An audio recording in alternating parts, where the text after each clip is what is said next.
Avec ce gars-là, t'as pas le choix de le réussir à le faire fonctionner. C'est sûr de cash, puis il est là pour régler. T'es en développement, là. Développé. Il se pensait trop arriver dans le show déjà.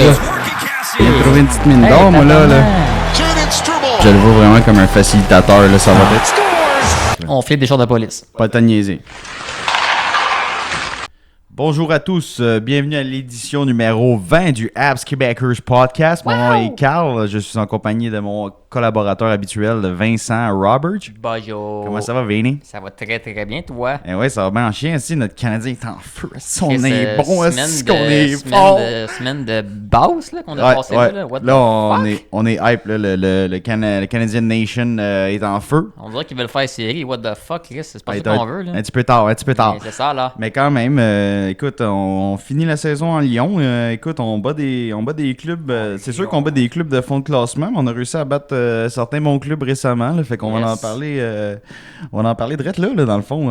3 victoires de suite pour notre CH. Ça, on est en feu. On tripe. Meilleure semaine de la saison. Ouais, c'était pas arrivé cette saison de 3 victoires de suite, je pense. Fait que c'est sûr qu'on a eu une saison en dents de scie, là. Ouais. Mais non, quand même cool. Là. Première victoire, dans le fond, là, contre les Kraken de Seattle qui...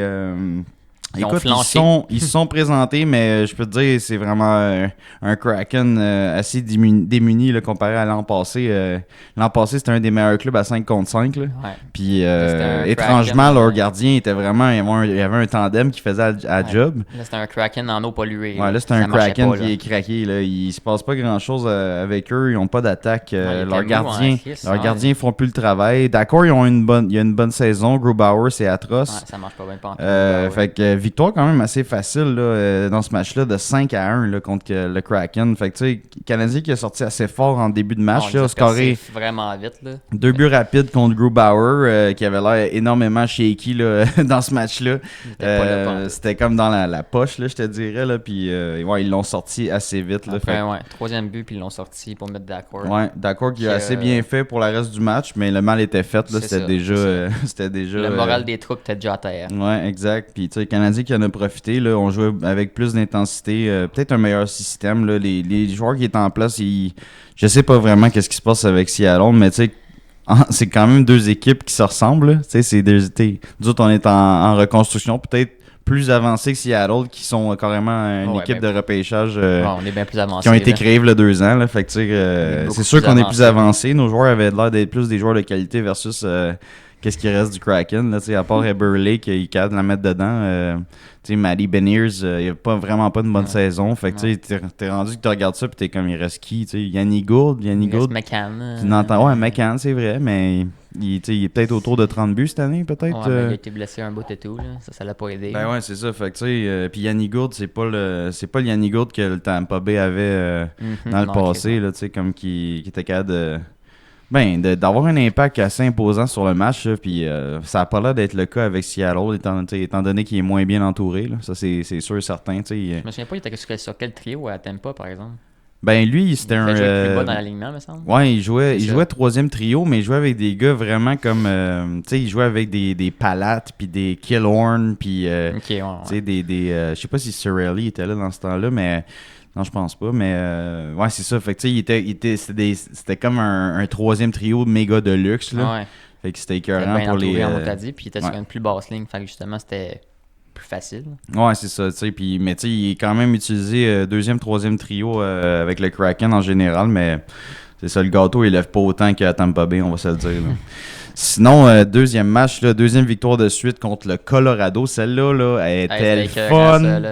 Ça, c'était une vraie game de hockey. Ouais, très bon match en général. Ça a fort en 5, s'il vous plaît. Ouais, très bon match en général. Montembeault a été extrêmement solide contre les attaques quand même assez répétées de Colorado. On dirait que le premier but de McKinnon en même pas 30 secondes, je me souviens plus combien de temps, là, mais ça l'a réveillé. Là.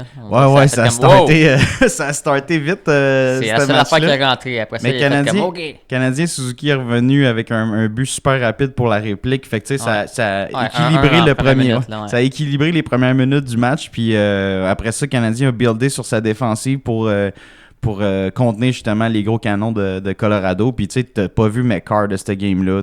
McKinnon, je l'ai à peine remarqué. Ouais, c'est vrai. J'ai vu un peu plus Rantanen, qu'il y avait des bons jeux, des bons shots. Puis tout, il y avait, ça va être l'attaquant le plus dangereux. Colorado n'ont pas tant bien sorti, là, mais on a bien joué. Là. Ça a été vraiment serré. Il n'y avait pas eu tant de tirs non plus, me semble, dans cette game-là. C'était vraiment serré. Ouais. Non, c'était comme un match genre défensif contre une attaque explosive. Fait que tu sais, c'était vraiment cool de voir le Canadien limiter un team imposant comme le Colorado. Puis sérieusement, on s'en allait dans ce match-là. Puis moi, je regardais ça, j'étais comme, hey, Monty, il a besoin d'être en shape parce que il va voir de la puck en masse. Puis tu sais, finalement, ça n'a pas été si pire que ça. Non, mais il était en shape. Même s'il n'a pas vu autant de puck qu'on pensait, il était en shape pour en masse. Là. Ouais, puis tu sais, sérieusement, notre défensive, tu sais, tous nos joueurs qui ont joué contre les premiers trios adverses, ils ont vraiment comme shutdowné tout le monde. Il n'y a pas eu de débordement de qui que ce soit. Écoute, non, c'était vraiment un match dans son ensemble. C'était un des meilleurs matchs qu'on a vu récemment. Là. Au moins, c'est sûr que c'était pas un match offensif, mais défensivement, on était béton. Dans les 2 dernières semaines, c'était un des meilleurs matchs. Ça, oui, ça je suis bien d'accord. Contre un club qui on s'entend, là, c'est top 5 dans la ligue, puis ça fait longtemps que je pense qu'ils vont rester là un petit bout. Ah ouais, ça. Fait que c'était deuxième victoire de suite contre la puissance du Colorado. C'était vraiment le fun. Puis là, on tombe avec le match des Flyers que j'ai eu la chance d'assister au Centre Bell directement. Ouais, chanceux. Ouais, c'était cool pour vrai. C'était un match qui a starté vraiment slow, tu sais. Pas vraiment d'émotion dans la game en première période. Il se passait pas grand-chose. Se faire démolir, là. Tu pensais? Ah ouais? Ah ouais. Mais Flyers... Ils vont quand même bien se lancer. Tortorella, il était drive comme jamais. Là. Il fait des petits miracles. Je pensais qu'il allait être méchant. Et nous autres, les Flyers, finalement. Non, sérieux. Tu sais, Flyers, je les ai pas vraiment suivis cette saison, à part de voir qu'ils sont limite rentrés dans les playoffs puis qu'ils n'ont pas d'affaires là. Franchement, tu regardes leur alignement, c'est médiocre. Puis même, tu regardes l'alignement du Canadien versus l'alignement de Flyers. Moi, j'aime mieux le Canadien. Flyers, ils ont des bons alliés, là. Mais tu check leur ligne de centre, là, c'est dégueulasse. Ouais. Tu sais, là, Scott Laughton, premier centre, puis Couturier qui est censé être ton premier centre, qui est à 4. Tu sais, c'est... non, sérieusement, c'est vraiment... Ils ont vraiment ils ont un drôle d'équipe, esprit, puis ils sont... Comment ça, ils sont placés là? C'est vraiment comme le coach. Leurs gardiens sont bien ordinaires. Tu sais, Harrison, il a eu quand même une bonne saison pour un petit goaler, mais c'est un... Tu sais, c'est pas un numéro 1, là, c'est même pas un B, là, c'est un... Je sais pas, c'est un... Franchement, je suis convaincu que c'est principalement le coaching staff des Flyers qui font des miracles avec ces gens-là, parce que, tu sais, c'est une jeune équipe. Oui, ils ont des bons alliés, ils ont Owen Tippett, ils ont Travis Konechny, ils ont des joueurs qui sont capables de travailler, des bons lancers, des bons sens du jeu, mais...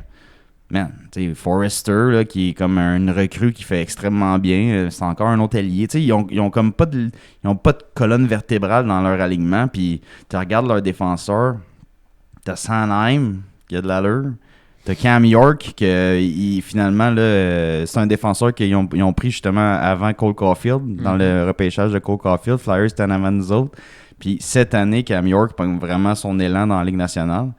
Mais... Écoute, man, c'est maigre en sacrement, là, tu sais, Provorov pis tout, là, regarde, c'est pas la crème de la crème, là, tu sais, là. Fait que, tu sais, c'est un match quand même, je te dirais c'est un match facile, tu sais, comme, on a scoré quand même assez rapidement dans le match. Fort, là.